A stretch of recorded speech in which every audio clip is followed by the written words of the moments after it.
বিশ্ব সংবাদে আপনাকে স্বাগত। শুরুতেই জানাবো হাতে পাওয়া সর্বশেষ আন্তর্জাতিক সংবাদের শিরোনাম, পরে বিস্তারিত।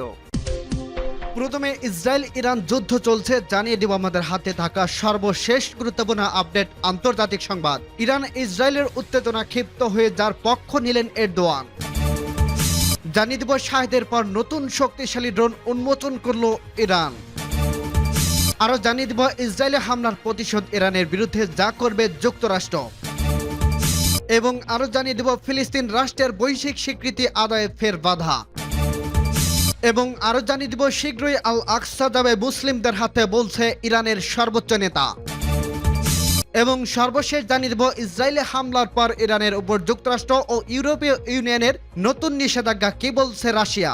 শুনছিলেন সংবাদ শিরোনাম, এরপর বিস্তারিত। তার আগে অনুরোধ থাকবে ভিডিওটি যদি ভালো লেগে থাকে ভিডিওটিতে একটি লাইক এবং কমেন্ট করে জানিয়ে দিন ভিডিও সম্পর্কে আপনার মূল্যবান মতামত, এবং আরো কমেন্ট করে জানিয়ে দিন ভিডিওটি আপনি কোথা থেকে এবং কোন জেলা থেকে দেখছেন।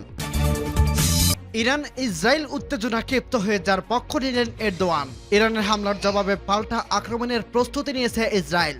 তারা মিত্রদের সবুজ সংকেতের অপেক্ষায় আছে। এই নিয়ে মধ্যপ্রাচ্যের নতুন করে চাপা উত্তেজনা বিরাজ করছে। এ সময় কড়া ভাষায় ইসরায়েলের সমালোচনা করে তুরস্কের প্রেসিডেন্ট রিসেপ তাইয়েপ এরদোয়ান। মঙ্গলবার 16 এপ্রিল মন্ত্রিসভার এক সভা শেষে আম্বারায় সংবাদ সম্মেলনে এরদোয়ান ইরান ইসরায়েল নিয়ে কথা বলেন। এতে চীনের পর তুরস্কের মন্তব্য ইরানের পক্ষে গেল। এরদোয়ান বলেন ইসরায়েলের প্রধানমন্ত্রী বেঞ্জামিন নেতানিয়াহু ও তার সরকার মধ্যপ্রাচ্যে উত্তেজনার জন্য দায়ী। তিনি বলেন ইসরায়েল একটি আঞ্চলিক সংঘাত উস্কে দেওয়ার চেষ্টা করছে। দামেস্কে ইরানের দূতাবাসে হামলা ছিল তারই পরিকল্পনার অংশ। এরদোয়ান বলেন যতদিন গাজায় নিষ্ঠুরতা ও গণহত্যা অব্যাহত থাকবে ততদিন আঞ্চলিক সংঘাত থাকবে। এ থেকে উত্তরণের সব পক্ষকে কাণ্ডজ্ঞানের পরিচয় দিতে হবে। এ সময় তিনি পশ্চিমাদের প্রতি নিন্দা জানান, কারণ হিসেবে বলেন তারা ইসরায়েলের ইরানের হামলার নিন্দায় ব্যস্ত, অথচ সিরিয়ার ইরানের দূতাবাসে হামলার ঘটনায় চুপ ছিল।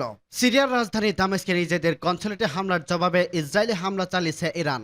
গত শনিবার রাতের এই হামলার শত শত ড্রোন ও ক্ষেপণাস্ত্র ব্যবহার করে দেশটি। ইরানের নজরবিহীন হামলার জবাব দিতে দেশটির ওপর সম্ভাব্য হামলার প্রস্তুতি সম্পন্ন করছে ইসরায়েলি বিমান বাহিনী। সোমবার 15 এপ্রিল ইসরায়েলি স্থানীয় গণমাধ্যম বরাতে এ তথ্য জানিয়েছে তুর্কি বার্তা সংস্থা আনাদোলো এজেন্সি। এতে মধ্যপ্রাচ্য নতুন করে উত্তেজনা বিরাজ করছে। ইরান বলছে তারা নতুন করে উত্তেজনা চায় না, তবে আক্রমণের শিকার হলে সেকেন্ডের ব্যবধানে জবাব দেবে। শাহেদের পর এবার নতুন শক্তিশালী ড্রোন বানিয়েছে ইরান। ইরানের শত্রুদের নতুন আতঙ্কের নাম শাহেদ 136 ড্রোন। এই ড্রোন দিয়ে লক্ষ্যবস্তুতে নিখুঁত হামলা চালানো যায়। এবার গাজার নামে নতুন ড্রোন উন্মোচন করল দেশটি। সম্প্রতি কাতারের দোহার আন্তর্জাতিক অস্ত্র মেলায় এ ড্রোন প্রকাশের আনে দেশটি। অনেকের ধারণা শক্তিশালী শাহেদ ড্রোনের থেকে প্রযুক্তিগত দিক থেকে এগিয়ে থাকবে গাজা। বিভিন্ন ধরনের সরঞ্জাম তৈরি করে অনেক আগে থেকে সমালোচনা আসছে ইরান, তবে সম্প্রতি বছরগুলোতে ড্রোন শিল্পে বিপ্লব ঘটিয়েছে দেশটি। খোদ পশ্চিমা সংবাদ মাধ্যমে এ নিয়ে হয় আলোচনা ও সমালোচনা। আফগানিস্তান, আজারবাইজান, তুর্কিমেনিস্তান, কিরগিজস্তান ও কাজাখস্তানের মতো দেশগুলোর ইরানের তৈরি ড্রোন ক্রেতা। গাজায় ইসরায়েলি বর্বরতার সময় ফিলিস্তিনের পাশে রয়েছে ইরান। সেই সূত্র ধরে এবার বিশ্ববাজারে গাজার নতুন নামে ড্রোন উন্মোচন করল দেশটি। এই ড্রোন 13টি বিধ্বংসী বোমা নিয়ে 35,000 ফুট উচ্চতায় 1200 মাইল পর্যন্ত উড়ে যেতে পারে বলে জানা গেছে। এর আগে 2011 সালের দিকে মার্কিন ড্রোনের প্রযুক্তি আপডেট করে নিজস্ব শ্রীমগর ড্রোন তৈরি করে ইরানের বিজ্ঞানীরা। তখন থেকে একের পর এক ড্রোন ভার্সন তৈরি করে আসছে ইরান। এর একটি হলো শাহেদ 129, সেটিকে আরো ডেভেলপ শাহেদ 136 এ রূপান্তর করা হয়, যা বর্তমান ইরানে ব্যাপক আলোচনায় ফেলে দিয়েছে, কারণ ইউক্রেনের বিরুদ্ধে শাহেদ 136 ড্রোন ব্যবহার করে দেশটিকে বিপর্যয়ের মধ্যে ফেলে দিয়েছে রাশিয়া। এশিয়া টাইমসের খবরে বলা হয়েছে ইয়েমেনে হুতি বিদ্রোহী, লেবাননের হিজবুল্লাহ, ফিলিস্তিনের হামাস ও ইসলামিক জিহাদ এবং ইরাক ও সিরিয়ার ইরান সমর্থিত যোদ্ধারা ইরানি ড্রোন ব্যবহার করছেন। ইসরায়েল হামলার প্রতিশোধ ইরানের বিরুদ্ধে যা করবে যুক্তরাষ্ট্র। ইসরায়েল হামলা চালিয়েছে ইরান, যার জবাব দিতে নানামুখী পরিকল্পনা সাজাচ্ছে ইসরায়েল, যেখানে পিছিয়ে নেই যুক্তরাষ্ট্র ও ইউরোপীয় ইউনিয়ন, ফন্দি আটছে তারাও। ইরানের বিরুদ্ধে নতুন করে নিষেধাজ্ঞা আরোপের কথা ভাবছে যুক্তরাষ্ট্র ও ইউরোপীয় ইউনিয়ন। বুধবার 17 এপ্রিল এক প্রতিবেদনে এ তথ্য জানিয়েছে ব্রিটিশ সংবাদ মাধ্যম বিবিসি। প্রতিবেদনে বলা হয়েছে ইসরায়েলের উপর ইরানের হামলার পর যুক্তরাষ্ট্র এবং ইউরোপীয় ইউনিয়ন এখন ইরানের বিরুদ্ধে আরো নিষেধাজ্ঞা আরোপের দিকে নজর দিচ্ছে। মার্কিন অর্থমন্ত্রী জ্যানেট ইয়েলেন বলেছেন, আশা করছে আগামী দিনগুলোতে এ বিষয়ে পদক্ষেপ নেওয়া হবে। অপরদিকে ইউরোপীয় ইউনিয়নের পররাষ্ট্র নীতির প্রধান জোসেফ বোরেল বলেছেন তার ব্লক এটি নিয়ে কাজ করছে।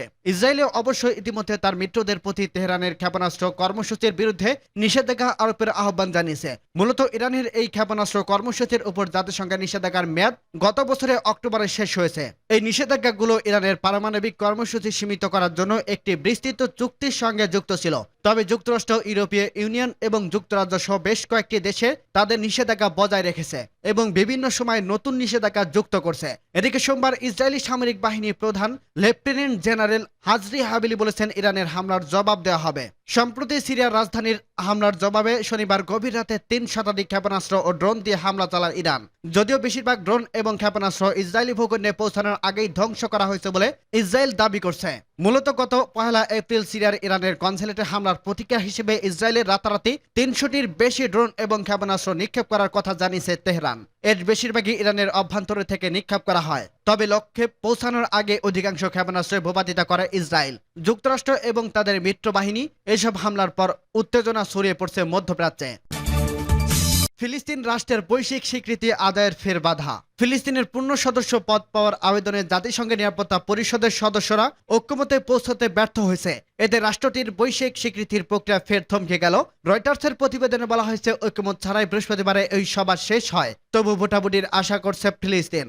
2012 সাল থেকে বিশ্ব সংস্থার পর্যবেক্ষণে মর্যাদা পাওয়ার ফিলিস্তিন জাতিসংঘের পূর্ণ সদস্য পদ লাভের জন্য চেষ্টা করে আসছে। এই স্বীকৃতি অঞ্চলটিকে পূর্ণ রাষ্ট্রের মর্যাদা দেবে। জাতিসংঘের সদস্য রাষ্ট্র হওয়ার যে কোনো অনুরোধ প্রথম নিরাপত্তা পরিষদের মধ্য দিয়ে যেতে হয়। এরপর সেটি সাধারণ পরিষদে অনুমোদিত হবে।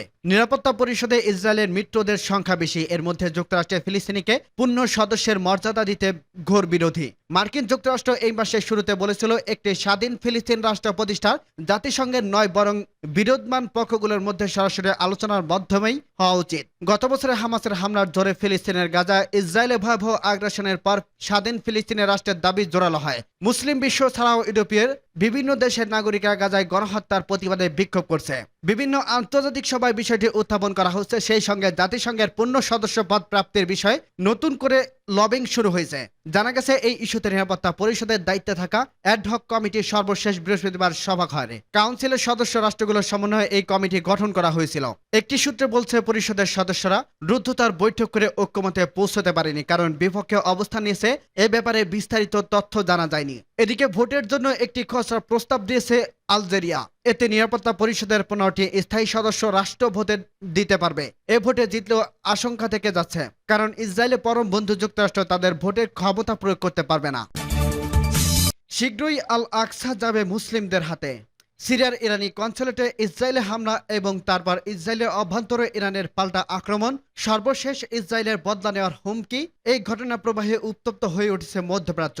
হুমকি ধামকি অব্যাহত থাকলেও অনেক বিশ্লেষক বলছে, খেলা ইরানের পক্ষে ড্র হয়েছে। সুযোগ পেয়ে দেশটির তার শক্তিমাত্রা জানান দিয়েছে ভালোভাবেই। ইসরায়েলে হামলা করার পর ইরানের সর্বোচ্চ অত্যাধুনিক নেতা আয়াতুল্লাহ আল খামেনির কণ্ঠে শোনা গেল আত্মবিশ্বাসের সুর। সামাজিক যোগাযোগ মাধ্যমে এক্সে হিব্রু ভাষায় দেওয়া এক বার্তায় তিনি বলেন, শীঘ্রই আল আকসা মুসলিমদের হাতে যাবে এবং সেদিন ইসলামী বিশ্ব ফিলিস্তিনের স্বাধীনতা উদযাপন করবে। ফিলিস্তিনের ইস্যুতে আগে থেকে ইসরায়েলের সঙ্গে চরম দ্বন্দ্ব ইরানের। সেই দ্বন্দ্বে আরো ব্যাপকভাবে বেড়েছে গত 7 অক্টোবর গাজায় ইসরায়েলি বাহিনীর অভিযান শুরুর পর থেকে।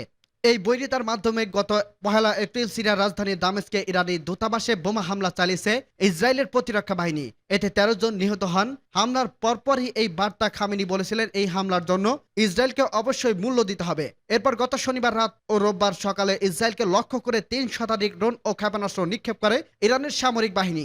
অবশ্য বেশিরভাগ ড্রোন ও ক্ষেপণাস্ত্র আঘাত হানার আগেই ধ্বংস করা হয়েছে ইসরায়েলি বাহিনী। তবে দেশটির 9টি স্থাপনায় ইরানি ড্রোন আঘাত হানতে সক্ষম হয়েছে বলে জানা গেছে। ফিলিস্তিন কিংবা আল আকসা ইস্যু নিয়ে ইরানের সর্বোচ্চ অত্যাধুনিক নেতা আয়াতুল্লাহ আল খামেনির বার্তার এটাই প্রথম নয়। গত জানুয়ারি মাসে এক বার্তায় তিনি লিখেছেন, ইসরায়েলি বাহিনী গাজায় শাসক গোষ্ঠী যেসব অপরাধ করছে তা কখনো ভুলতে পারবে না বিশ্ব। একদিন এই শাসক গোষ্ঠী পৃথিবী থেকে বিদায় নেবে, কিন্তু তাদের অপরাধ এবং হাজার হাজার নারী ও শিশুকে হত্যার ঘটনা বইপত্রে অবশ্যই লিপিবদ্ধ থাকবে।